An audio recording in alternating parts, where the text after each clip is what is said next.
Ko sem 12 let nazaj prvič brala knjigo Sintropija v polifaznih zibelkah, sem bila navdušena nad izjemnostjo uma, ki je v to znanstveno knjigo tako tenkočutno prepletel jezik matematike, fizike, biologije, umetnosti in duhovnosti. In to je Slovenec, sem takrat pomislila, ter si želela, da ga spoznam. In sem ga, 4 leta nazaj. Od tedaj z Andrejem prijateljujeva in se pogovarjava o vseh mogočih temah. Vesela sem bila, da sem lahko sodelovala pri izidu njegovega čudovitega romana Zvezni otroci. Tako lep in poetičen je njegov jezik. Knjigo pa lahko berejo vsi, od 9. do 99. leta starosti, kočljivo rečem. Toplo jo priporočam v branje. Ko sem začela snimati podcast Človek svetlobo v očeh, sem seveda povabila Andreja, da se na najinem tokratnem druženju pogovarjava malo tudi pred kamero in pogovor podeliva z vami.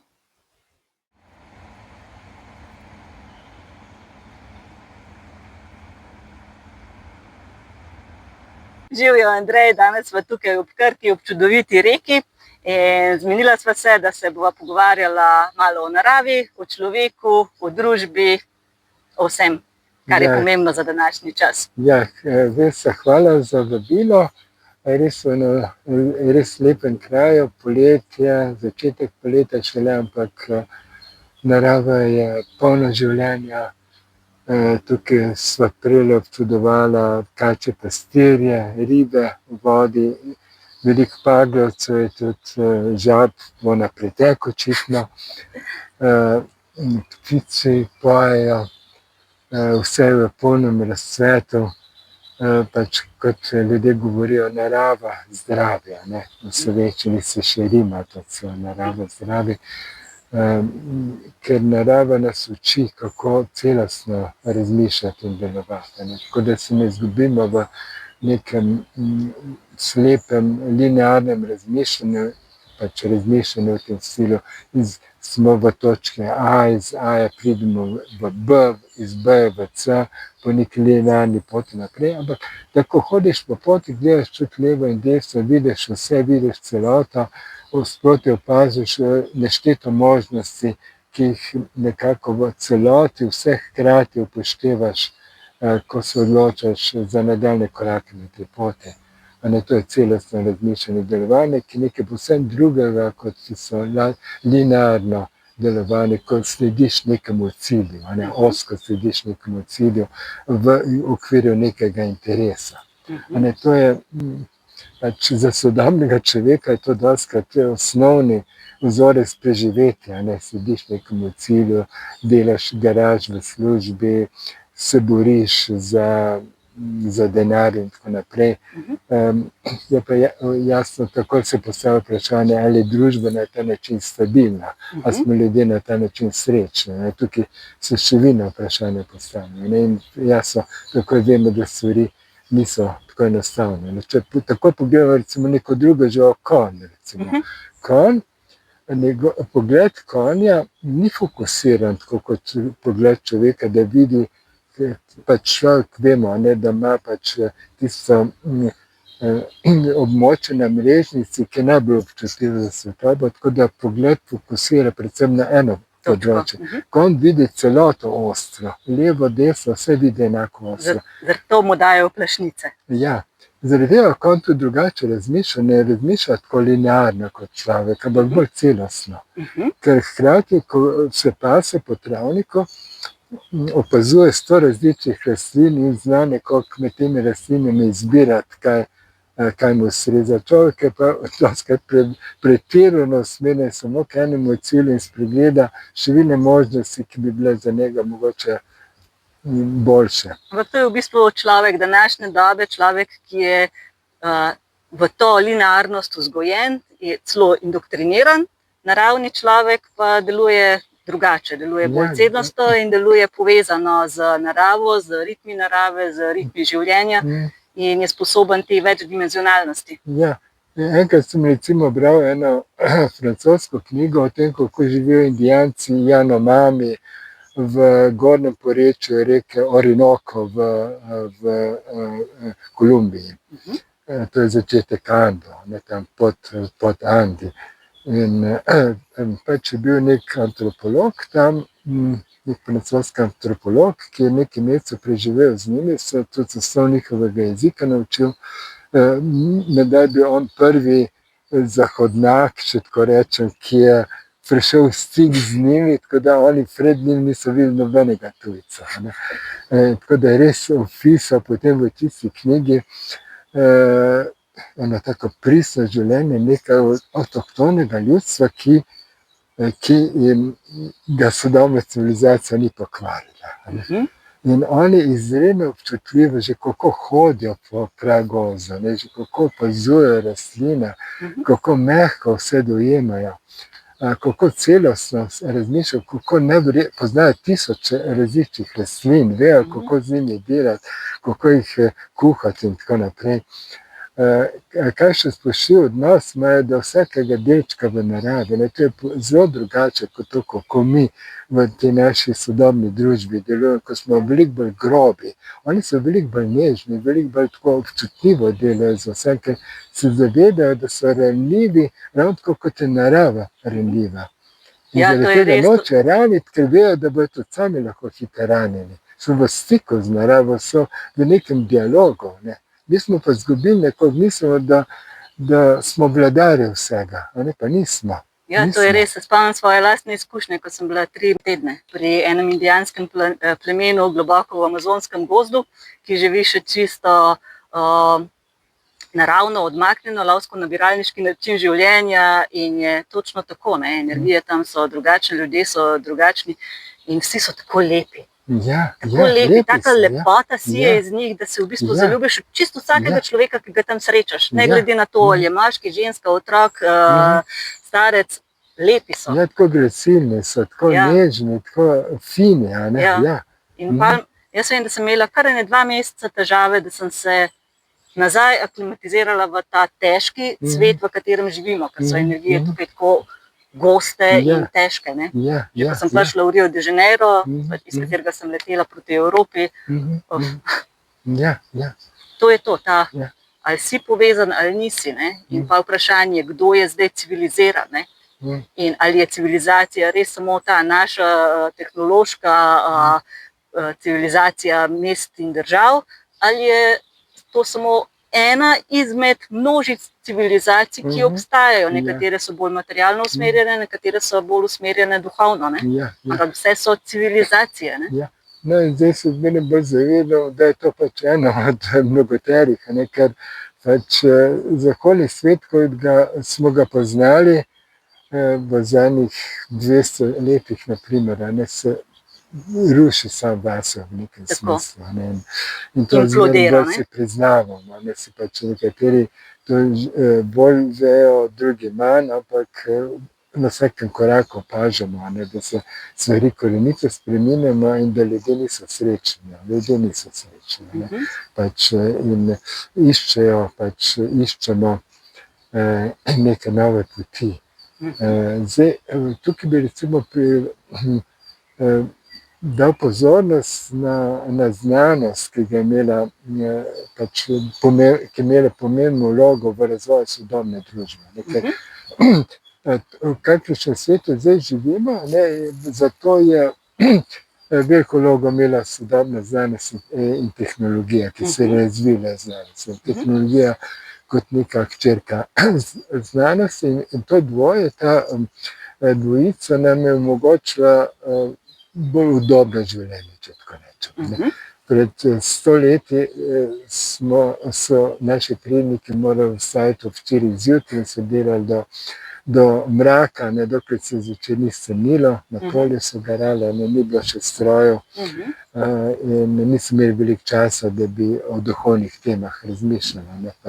Tako da potem je prišel ta čas, ko ga te naše generacije doživljamo, ko imamo več časa za duhovne teme, smo obdarjeni z tem časom, ki nam je najbolj dragoceno imeti. Čas je najbolj dragoceno imeti, ne denar. Točno to. Čas, ki ga lahko nameniš sebi, ali pa čas, ki ga lahko nameniš družini, čas, ki ga lahko nameniš partnerju, prijateljem. Skratka, čas je največja valuta. In zdaj se zavedamo, kako smo pravzaprav v zadnjih časih, ko imamo možnost, da iščemo neke boljše poti življenja, da smo premalo pozornosti tem posvetili, smo preveč na star način rili naprej v to, da se čim več materialnega premoženja nagradimo, kot da nas bo to kot da nas bo udobje osrečilo. Ampak udobje ne osrečuje. Vesna, zdaj smo midva tukaj na travi. V polnem udobju. V popolnem udobju, ja. Popolnem. Popolnem, ne. Skratka, treba je redefinirati neke teme, neka prepričanja, ki v bistvu so samo naučena. Ne? Kaj je bogatstvo, kaj je obilje, kaj je udobje. In recimo, če že samo iz naše krasne slovenščine pogledamo besedo obilje, ne? Obilje je polnost obilja, življenja, žitja. Ne? To je obilje. Obilje je v naravi. Ne? Obilje ni v mrtvi materiji, ampak obilje je v tem, kar nam daje sveži zrak, kar nam daje kisik, kar nam daje hrano, kar nam daje prostor. To je obilje. In to je bogatstvo, in to je sreča, to je radost, sproščenost. Ja, in to ni samo zato, da se imamo fajn, kot bi nekdo rekel, ampak to obilje, ki ga doživljamo v naravi, je tudi najboljša učiteljica. Iz tega se ogromno naučimo, če znamo to opazovati, če znamo to ceniti, spoštovati, opazovati, pozorno razpoznavati, kaj nam pač vse to pove. Kaj nas narava uči. Ja. Rekel si, da je narava učiteljica, ampak ti si že od rosnih let v bistvu poslušal naravo in tudi vsa tvoja nadaljnja znanstvena kariera temelji na tem, kaj te je učila narava že od vsega začetka, celotno tvoje življenje, če se spomnim, kako si mi o tem razlagal pred časom. Ja, kaj bi rekel, narava seveda je učiteljica in o tem nič ne morem zelo veliko govoriti, ker treba pač predvsem doživljati, tako da tega ne bi rad preveč z besedami razlagal, mogoče so boljše kakšni poetični jeziki za to, ne pač literatura, poezija in tako naprej. Ampak tudi to je pomembno, zaradi tega, ker so vse sfere delovanja človeka povezane, ne? In tudi ta umetnost, katero omenjaš, je del sveta. Ja, vsekakor zame pač ni razlike med znanost in umetnostjo, vse izhaja iz skupnih korenin. Tako da temu rečem orfiško delovanje, neko znanost, umetnost, duhovnost, pa se združijo v neko skupno ustvarjalno polje. In kar se znanosti tiče, pač znanost, tako kot jo pojmujem, pač vse cenim, vse te prispevke pač zadnjih stoletij, ko so pač neki pametni ljudje ustvarjali čudovite znanstvene teorije od mehanike, elektromagnetizma, kvantne fizike in tako naprej. Pač to so čudovite te strukture duha, ampak meni se zdi pomembno vse to povezati tudi z neko neposredno izkušnjo doživljanja narave. Pri meni se pravzaprav vse začne najprej v naravi in šele potem to razlagam skozi neke racionalne jezike. Pač v naravi dobim neko intuitivno sliko resničnosti, neko slutno, kako so stvari med sabo povezane, kako so recimo polja med sabo povezane, elektromagnetna polja na primer. In potem to preverjam skozi uveljavljene znanstvene jezike, skozi matematiko, skozi te uveljavljene znanstvene strukture. Ne začne se, poudarjam, pri meni to nekje za nekim papirjem ali pa za ekranom, ampak se začne v naravi in potem tisto celostno izkušnjo iz narave počasi precejam skozi te racionalne jezike. Oboje se mi zdi potrebno. Meni je to spoštovanje do narave, kakršna je, vsem tistim, kar nas hoče naučiti, kar nam hoče pokazati, na drugi strani pa tudi spoštovanje do teh pridobitev človeškega duha, ne, pač, teh velikih znanstvenic, ki so pač našo civilizacijo pripeljali do tukaj, kjer je zdaj. Ampak vse to je pa treba potem še odgovorno postavljati v nek družbeni kontekst. Duhovni, socialni, družbeni kontekst. Se pravi, da tega, kar delamo, ne zlorabimo za karkoli slabega. Ne, za kaj takega, kar bi lahko komorkoli škodovalo. Ne samo ljudem, ampak tudi drugim bitem, naravi, okolju in tako naprej. To pomeni, da vsakršno znanstveno delovanje je upravičeno samo pod pogojem, da je etično. Če ni etike, potem vse vodi v prazno. In če pogledamo, velika večina tega, kar znanstveni zdaj delajo, je ali skregano z etiko, ne slabšem primeru, ali pa da ne vprašajo, kakšen je etični odnos, kakšen je odnos do etike v tistem, kar delajo. Zelo malo je tega spraševanja. Kaj pa je zate etika? Etika se dostikrat uporablja, ampak včasih imam občutek, da je kar zlorabljena ali pa kar tako navidezno vržena beseda. Ne pri tebi, ti jo zelo jasno opredeliš, ampak tako, da za razmislek, ne? Kako si lahko danes zamislimo, kaj je etika in čemu služi etika in morala, ki sicer sta podobni, pa vendarle ne enaki. Etika nekje čisto na začetku, začne se pri etiki. Etika ne izhaja iz nekih dogmatskih struktur, ampak je etika takoj na začetku pač ta drža, da si občutljiv za sozvanjanje vseh bitij. Se pravi, da tisto, kar neko drugo bitje čuti, da si ti enako ranljiv kot so druga bitja. Čutiš pač to, kako se lahko druga bitja ranijo zaradi tvojega delovanja, zaradi delovanja kogarkoli.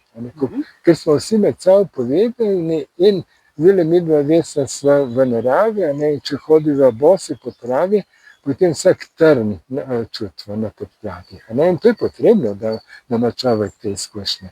Da čuti, kako te lahko narava požgečka, rani, ker tudi mi enako ranimo naravo. Ne moramo biti v tem občutljivem stiku.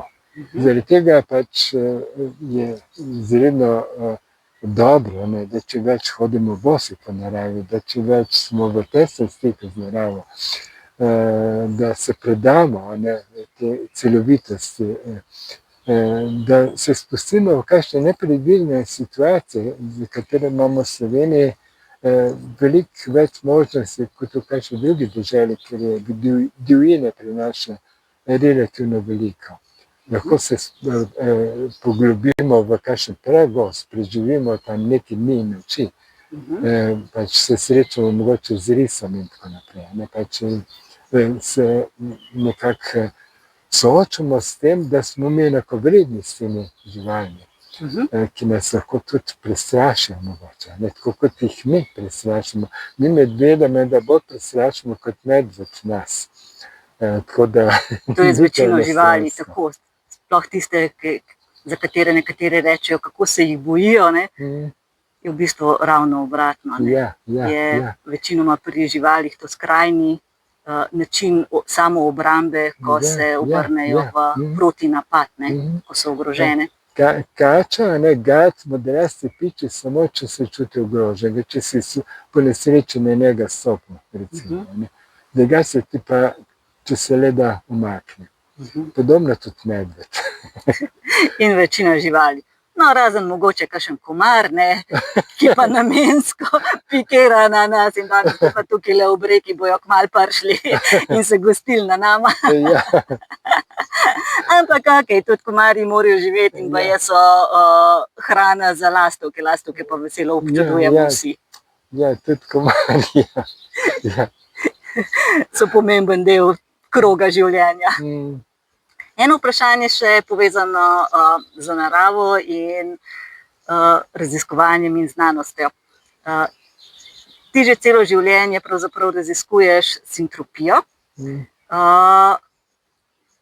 Pa če se prav spomnim, si omenil, da tiste slutnje, ki so te pripeljale do sintropije, so povezane tudi z naravo oziroma izkušnjami, izkustvi, intuicijo, ki si jo dobil prav Ja. v naravi in za naravo. Ja, torej, tisto subtilno opazovanje narave nas pripelje do tega, da se zaveš, da je vse živo, ne, da ni meje med živim in mrtvim, navidezno mrtvim.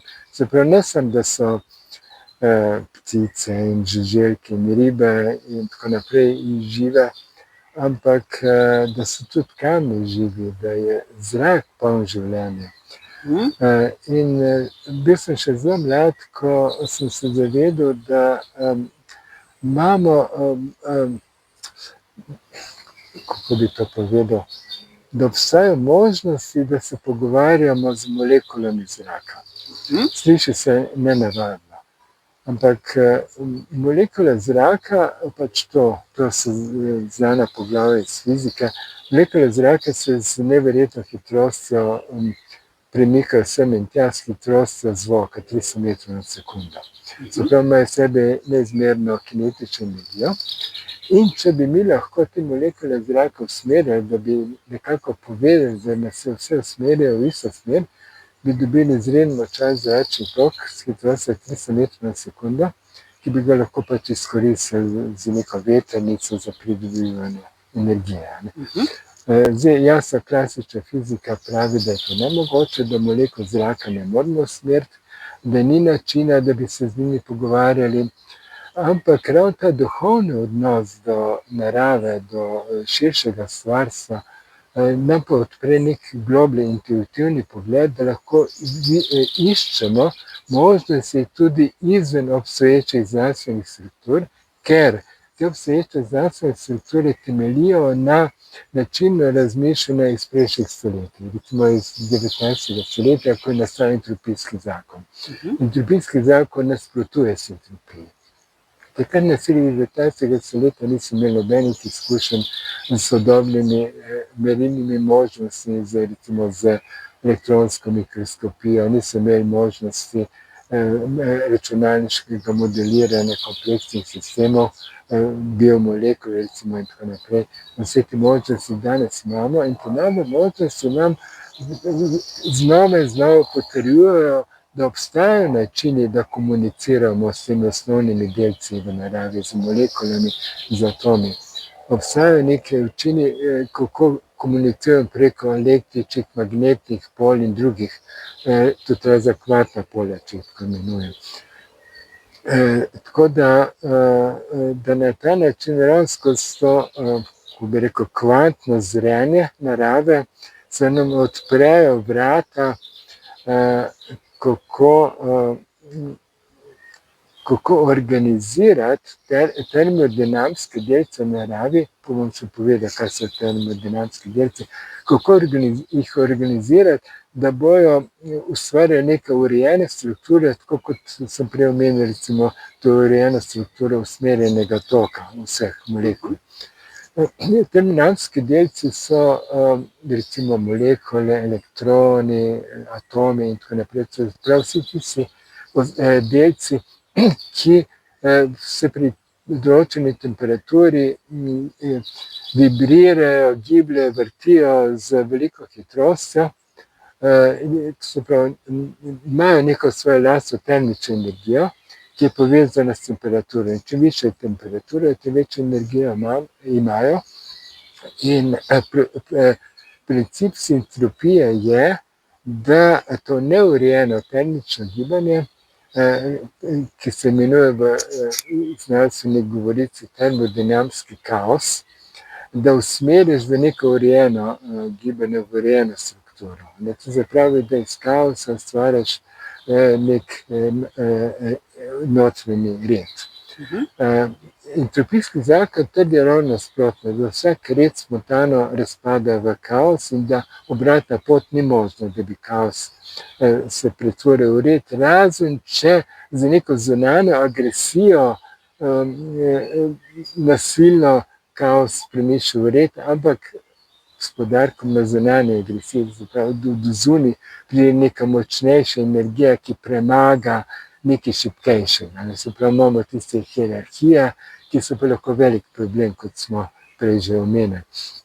Ampak recimo ta entropijski zakon, fizikalni zakon, ki danes velja kot edini, vsaj dogmatično znanstveno tako kaže, se uporablja tudi v vseh ostalih sferah naše družbe, v ekonomski in vseh ostalih.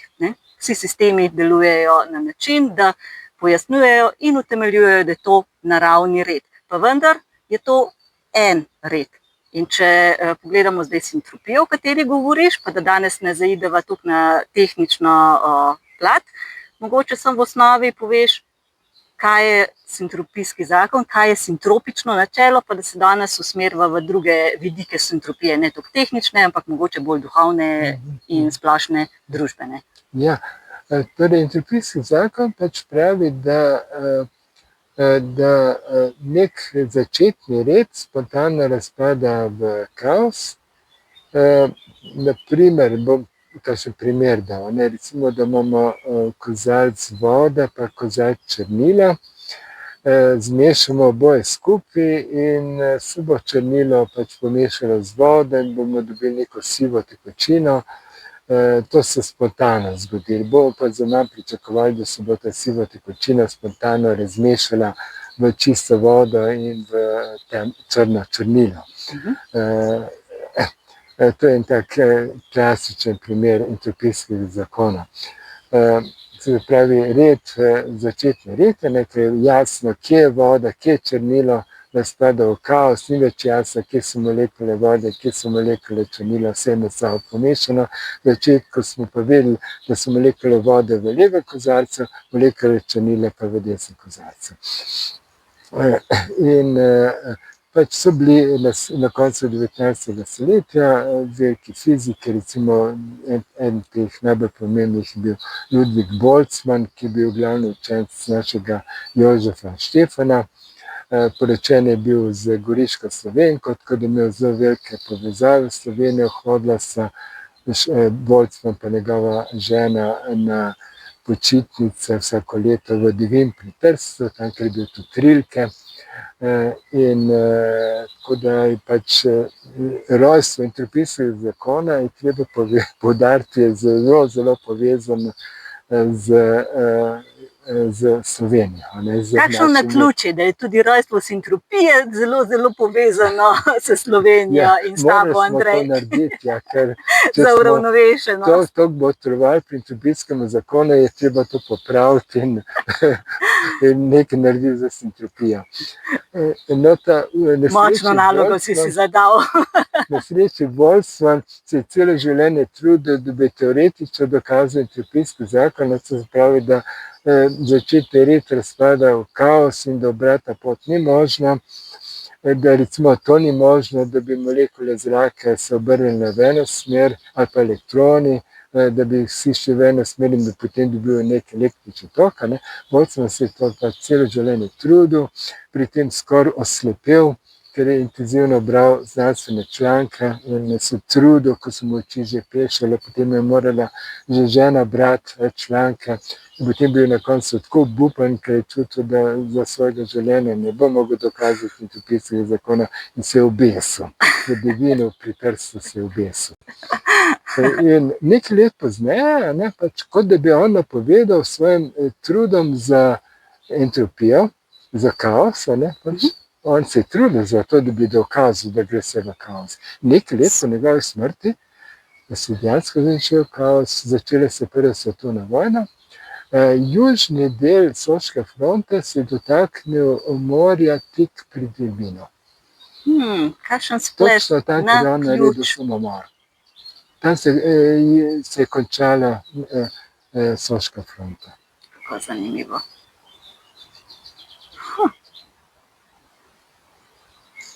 Okay. Ampak na drugi strani je pa to, kar ti dokazuješ, kar ti raziskuješ, da ni le entropijski zakon, da ni le entropija, tisti naravni red tega sveta, ampak da hkrati obstaja tudi druga pot, sintropična pot, ki pa iz neurejenih sistemov se samo ureja. Ja. Torej, tukaj treba to povedati, zakaj nastaja entropijski zakon. Na sredi 19. stoletja je bil zeitgeist, duh tistega časa naklonjen entropijskemu zakonu. Zakaj je bil naklonjen? Takrat, to je bilo nekaj desetletij po francoski revoluciji, po napoleonskih vojnah, ki so pretresli Evropo. Takrat se je tisti stari aristokratski red, ki je vzdrževal nekaj stoletij evropsko kulturo, se je rušil in je bil nekakšen kaos v Evropi. Pač napoleonske vojne so kar nekaj opustošenja naredile v Evropi, to je recimo Tolstoj v Vojni in miru, v tem principu pisal pa še marsikdo drug tudi. Tako da so ljudje hoteli najti neko opravičilo za kaos. Znanost se pa takrat začelo prehajati na piedestal, se je začelo ogromno pričakovati od znanosti. In ko je znanost, nekako, ko so Boltzmann pa te ostali znanstveno začeli trditi, da imamo znanstvene dokaze, da gre vse proti kaosu, je pač so evropski intelektualci to z veseljem pograbili. Ker ne sem zato, da so neko uteho, neko opravičilo za to, da ne moremo zdaj tega problema kaosa rešiti, pač to jim bilo nekakšno opravičilo, na drugi strani pa tudi pač to, da znanstveno dokažemo, da gre vse v kaos, je še nek nov adut za moč znanosti. Znanost je takrat začela ravno na tisti najvišji piedestal prihajati. Tako da se je vse to zelo lepo med sabo povezalo. Da smemo pozabiti tudi, da je v istem desetletju, kot je nastal entropijski zakon, to je bilo v 50. letih 19. stoletja, v istem desetletju je Darwin objavil tisto svojo knjigo o evoluciji. Razvoj vrst. In kaj učita njegova teorija? To, da survival of the fittest, preživetje najbolj sposobnega. Tista oblika življenja, ki najbolj sposobna, bo premagala vse ostale oblike in prevladala. Potem preživela ostale oblike življenja, bojo pa izumrla. To je pravi nekakšno tekmovanje med vrstami in ta ideja je bila tako zelo lepo sprejeta v ekonomskih krogih, ker je opravičevala tekmovalnost med podjetniki. In pa predatorstvo ob kolonializmu in zavojovanju sveta, ne? In ropanju sveta, grabljanju. Zagovor kolonializma, zagovor tega, da je bela rasa boljša kot ostale rase, recimo, se pravi zagovor rasizma in tako naprej. To so stvari, ki nas še zdaj tepejo, ki še niso nekako izginile iz podzavesti. Ampak kaže na to, kako so vse sfere družbe med seboj povezane. Znanost, intelektualci, družbene razmere, gospodarstvo, ekonomija, vse je povezane. In če je do zdaj vladala entropija, je danes prišel čas, da se začne uvajati sintropija. Pa ne samo tehnološko, tehnično, kar si ti oziroma tvoja ekipa že tudi eksperimentalno dokazala, ampak tudi družbeno, duhovno, na vseh ostalih nivojih. A lahko zdaj poveš še malo o sintropiji oziroma tem sintropičnem principu delovanja? Bom jaz kar na biologijo navezal. Super, najboljši, ki smo tukaj v naravi. Pač Darwinova teorija nauči pač to, da je tista žival, ki je bolj sposobna, bo požrla tisto žival, ki je manj sposobna. Se pravi, da red v naravi vzpostavlja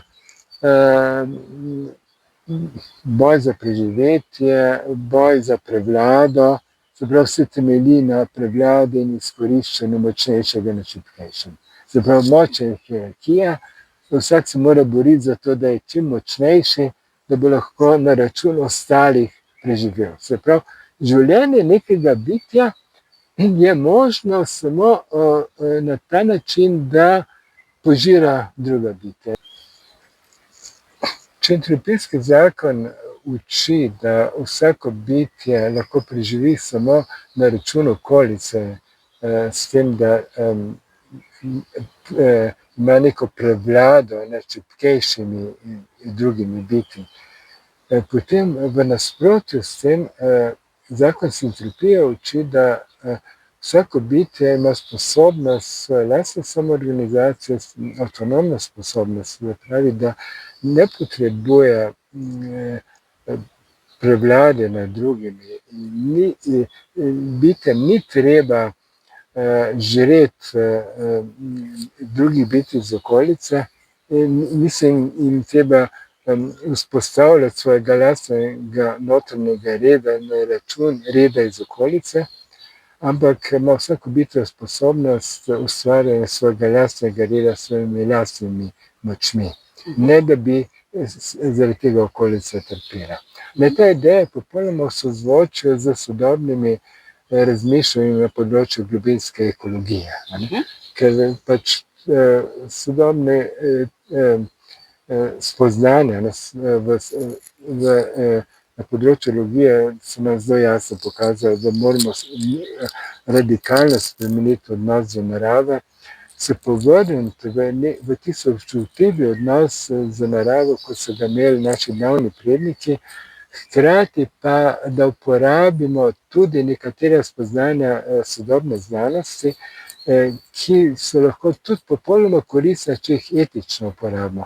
Naprimer, bom povedal, naši predniki so znali zelo dobro reciklirati vse materialne substance, recimo pridelovali so hrano in potem so pognojili polja, da se je potem pač to, kar so ljudje izločili, se je vračalo v naravo in narava spet povrnila neko novo hrano in tako naprej. Na materialnem nivoju so že naši predniki znali zelo dobro ustvariti neko naravno reciklažo. Niso pa tega ustvarili na področju energije. Nekaj časa je še izgledalo, da to deluje, tudi reciklaža energije, dokler so za energijski izvor uporabljali samo lesa, se pravi, to, kar so dali drevesa. Drevesa pa zrastejo, dajo les in potem jih sončna svetloba obnavlja, da rastejo naprej in dajo nov les in tako naprej. Tako da ta proces uporabe lesa za gretje, za kuhanje, to je še bilo relativno sonaravno. Ciklično, ja. Ampak že z začetkom industrijske revolucije, ko so pa naši predniki začeli na veliko kuriti premog, takrat se je pa ta ravnovesje že začelo podirati. Ker so takrat pač ne samo, da so se začeli problemi z onesnaževanjem narave, ni bilo sicer takrat še izrazitega problema globalnega segrevanja, ki nastopi šele po drugi svetovni vojni, šele tam nekje v 70-ih, 80-ih letih se začeli o tem govoriti, ampak onesnaževanje narave je bilo pa že izrazito, tudi že prej, uničevanje ekosistema, recimo in tako naprej. Angleži so ves gozd posekali že na začetku industrijske revolucije. Tam praktično ni več gozdov v Angliji. Videl sem največji gozd, ki so mi pokazali nekaj kilometrov velik gozd.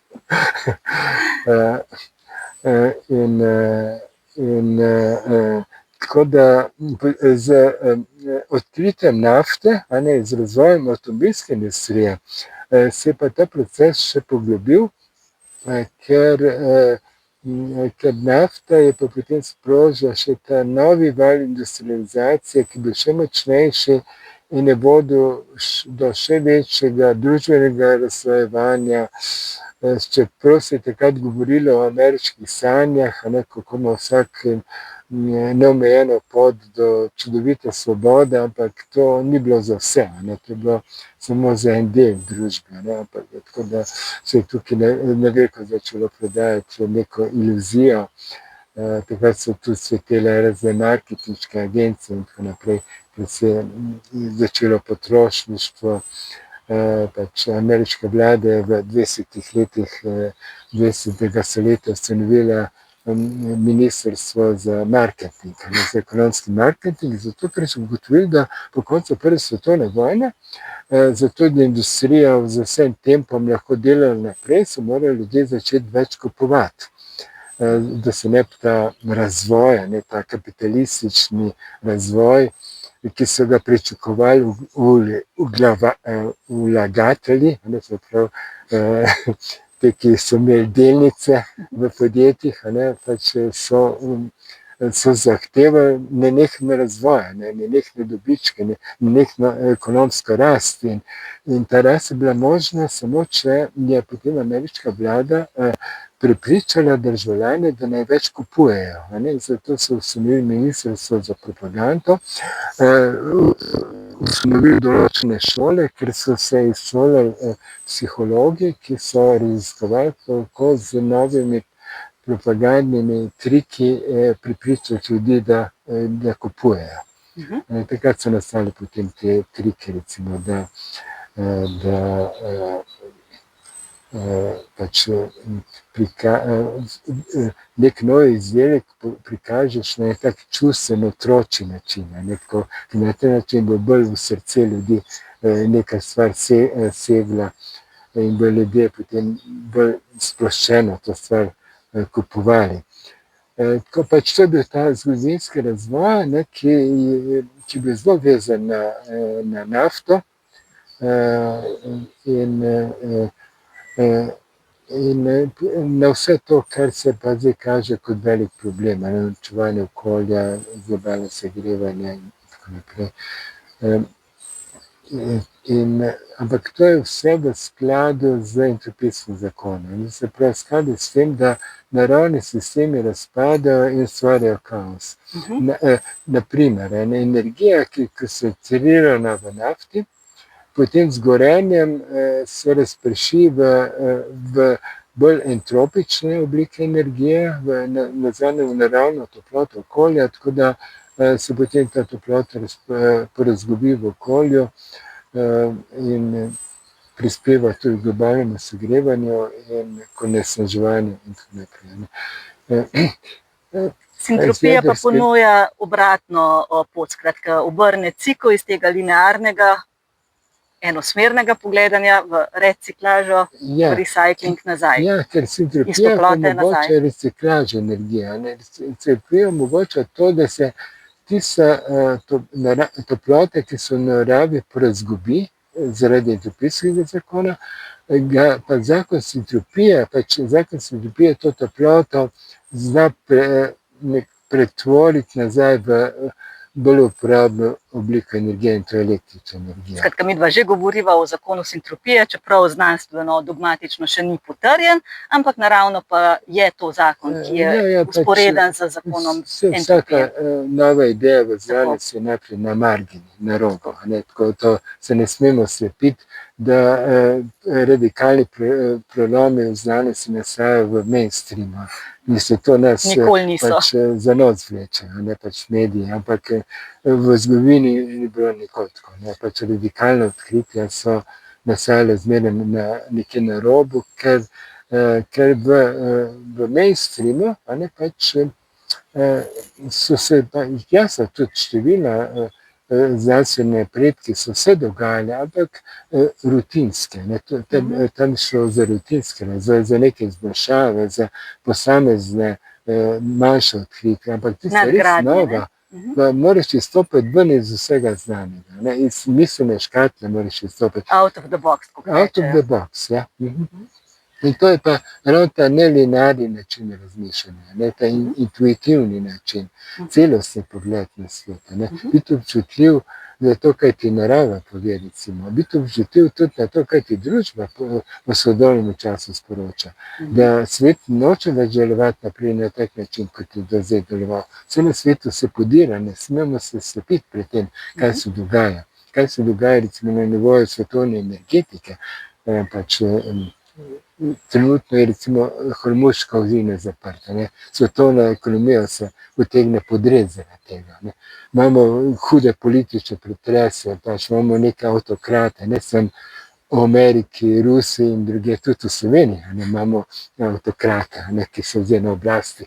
Tako da in ne smemo oči pri tem zapirati. Ne, in moramo najti neke rešitve, ki so izven tega miselnega vzorca. In jasna sintropija, o kateri zdaj govoriva, je popolnoma izven tega entropičnega načina razmišljanja.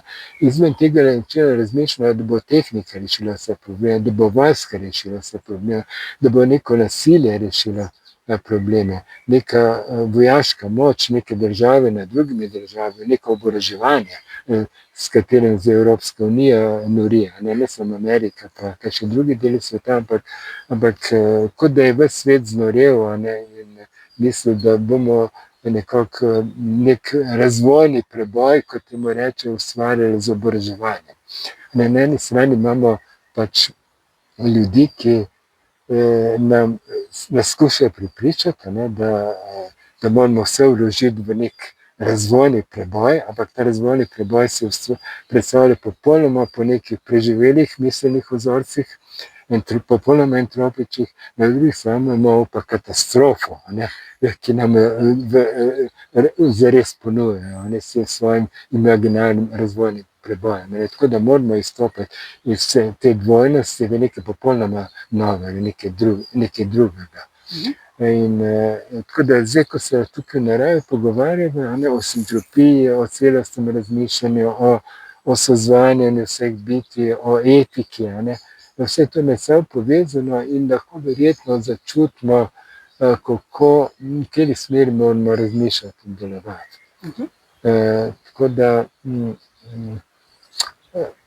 Tako da imamo še nekaj časa, ni še vse izgubljeno, se moramo pa res zavedati, da zdaj je čas, ko neka priložnost, ki se zgodi na neki tisočletji. In to je zdaj tisti radikalni civilizacijski prehod v neko novo družbeno in duhovno paradigmo, da se zavemo, da lahko v neki notranji duhovni drži vzpostavimo neko popolnoma, ne bom rekel novo, ker to je že bilo, že skozi to ves čas nosimo v sebi, ne govorimo o nekem novem übermenšu, nikakor ne. Ampak to vsi nosimo v sebi, se moramo samo zavedati tega, prebuditi to v sebi. Tako, spomniti se. Andrej, še zadnje kratko vprašanje. Kaj zate pomeni sintropni način delovanja? Ja, Vesna, hvala za tako lepo vprašanje. Sintropni način delovanja je za marsikoga nekaj precej novega. Zaradi tega, ker ne temelji več na neki agresiji, na neki zunanji moči. Preveč se namreč zavedamo, koliko smo to moč zlorabljali. Tako da je popolnoma očitno, da mora biti vsaka moč, ki je smiselna, če je vpeta v etiko, v neko etično zahtevo. In zakon sintropije, ali pa bi rekel sintropni način razmišljanja in delovanja, je v tesnem sozvočju z to etično držo, ker ravno zaradi tega, ker sem prej povedal, da ne smemo vzdrževati svoje lastne dejavnosti, svoje lastne življenjske eksistence, drže, kreativnosti, ne smemo tega vzdrževati na račun drugih bitij in na račun okolja, ampak moramo izhajati iz svoje lastne avtonomne moči. Tako da svojo lastno srečo ne utemeljujemo na sreči drugih, ampak je temeljiva v naši lastni naravi, človeški naravi. In tukaj gre za nek duhovni odnos, ne, do nas samih in do celotnega stvarstva. Če to stvarstvo pozorno opazujemo z nekim občutljivim pogledom, tako da se zavedamo, da smo skupaj s stvarstvom tudi mi ranljivi, potem skozi našo občutljivost zaznamo, zaslišimo neko pesem vesolja, če tako rečem, glasbo vesolja, ki je polifonija vseh bitij, ki bivajo. In podobno kot nek glasbenik v glasbenem orkestru oglašuje svoj inštrument in je srečen, ko lahko skozi svoj inštrument, recimo skozi violino, prispeva k izvedbi celotne simfonije, tako da je on kot posameznik uglašen za celotno skupino in je sreča celotne skupine, hkrati tudi sreča vsakega posameznika. Tako je lahko tudi vsako bitje v vesolju še uglašeno na ta sintropni način z vesoljcem, zapravi, da svoje lastne sreče ne vzpostavlja na račun sreče drugih, ampak da se zaveda svoje lastne duhovne moči za ohranjanje svoje avtonomne sreče, potem je možno, da vsa bitja se med seboj ojačujejo in osrečujejo. Je možno, to se recimo na Japonskem videl, ker tam imajo princip, da če vsako srečuje vse druge in če vsi razmišljajo na ta način, potem bo po matematični zakonitosti tudi vsak posameznik srečen, ker bojo vsi vse usrečevali. Ampak tega ni treba recimo tako naivno se predstavljati. Lahko si to bolj kot v nekem globljem duhovnem smislu razumemo, da če se zavedamo te duhovne avtonomije, ki ne temelji na neki navidezni moči, ampak na etiki, in da je moč potem samo uporabljamo samo takrat, ko etika to dovoljuje, ko je smiselna, ko uporabljamo moči odgovorna, tako da nikoli ne poteka zloraba moči, potem je s tem že vzpostavljena možnost za sintropno razmišljanje in delovanje,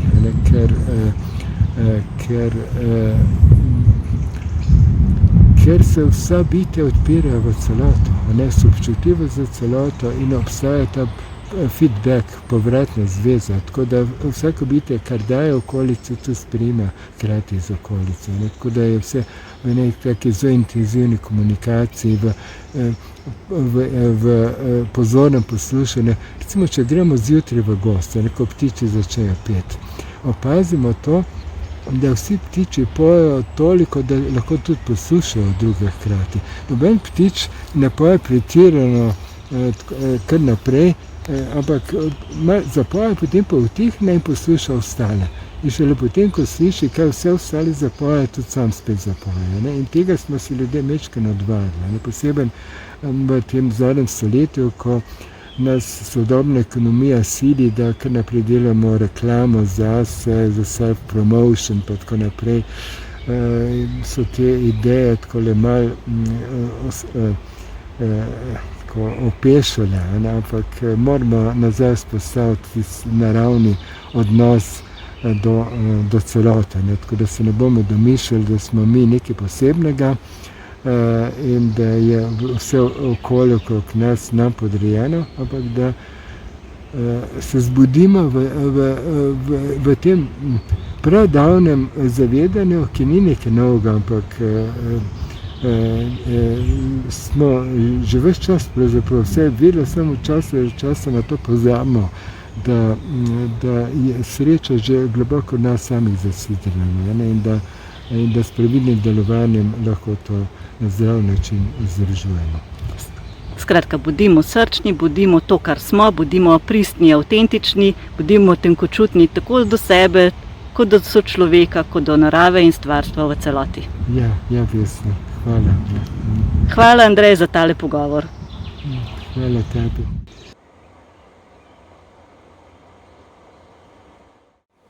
Andrej je zvezdni otrok, ki v ta svet vnaša svetlobo na vseh ravnih. Njegova srčnost je prav tako široka kot njegov izjemen um. Je orfični človek, kot sam pravi, saj skozi svoje življenje harmonično povezuje znanost, umetnost in duhovnost. Več o njem si preberite na njegovi spletni strani. Izjemno cenim najino prijateljstvo. Morda pa z vami podeliva še kak pogovor.